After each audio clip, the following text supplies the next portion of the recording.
Hi, in front of me is Huawei Y7a, and today I would like to show you how you can connect this device through Bluetooth.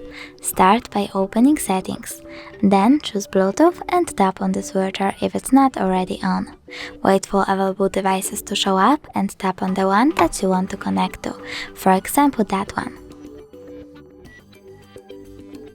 Then choose Pair and wait for the other device to accept your connection request. As you can see, my device was successfully connected, but if you want to forget this connection, tap on the gear icon over here and choose Unpair. Thanks so much for watching. If you enjoyed this video, don't forget to leave a like, comment and subscribe. Bye!